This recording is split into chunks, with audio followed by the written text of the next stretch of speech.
ಮುಖ್ಯಮಂತ್ರಿಗಳು ಹೇಳಿದ್ರು, ಆ ಮೋದಿ ರಾಜೀನಾಮೆ ಕೊಡಕ್ಕೆ ಹೇಳಿದ್ರು. ಅದನ್ನ ಲೆಕ್ಕ ಹಾಕಿದ್ರೆ ನೀವೆಷ್ಟು ಸತಿ ರಾಜೀನಾಮೆ ಕೊಡಬೇಕು? ಬೆಲೆಗಳೆಲ್ಲ ಸುಮಾರು ಏರಿಸಿದ್ರಿ. ಅಯ್ಯೋ, ಮೊನ್ನೆ ಯಾವುದಪ್ಪ ಅಡುಗೆ ಗ್ಯಾಸ್ ಜಾಸ್ತಿ ಆಗಿದ್ದಕ್ಕೆ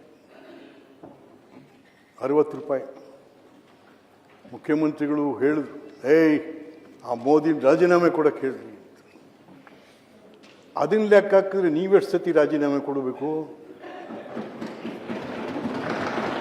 ನೀವು ಎಷ್ಟೆಷ್ಟು ಏರಿಸಿದ್ರಿ? ನೀವು ನೀರು, ದೀಪ, ನಾವು ಹಾಲು, ಆಮೇಲೆ ಏನೋ 30-40 ಸೈಟ್ನ ಒಂದು 20,000ದಲ್ಲಿ ರಿಜಿಸ್ಟ್ರೇಷನ್ ಮಾಡಿಸ್ಕೊಡ್ತಾರೆ ಬಡವ.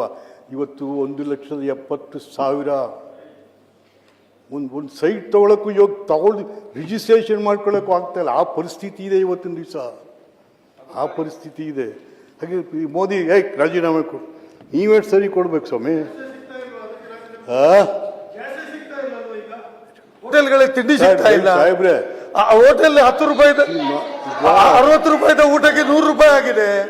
ಗ್ಯಾಸ್ ಟ್ರಬಲ್ ಆಗಿದೆ ಇಡೀ ರಾಜ್ಯದಲ್ಲಿ. ಅದಕ್ಕೂ ಕೂಡ ಅದಕ್ಕೆ ಏನಾದ್ರು ಹೇಳಿ. ಕುತ್ಕೊಳ್ಳಿ ಸರ್. ಆಮೇಲೆ ಸಭಾಪತಿಗಳೇ, ನಾನು ಹೆಚ್ಚು ಮಾತಾಡಲ್ಲ. ನಾವು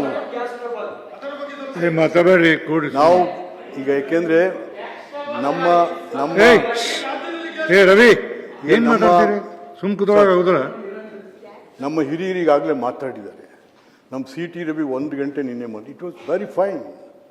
ಈ ಭೋಜಗೌಡರು ಮಾತಾಡೋರಿದ್ದಾರೆ, ನಮ್ಮ ಪಾರ್ಟಿಯಿಂದ ಮಾತಾಡ್ತಾರೆ. ಅದ್ರ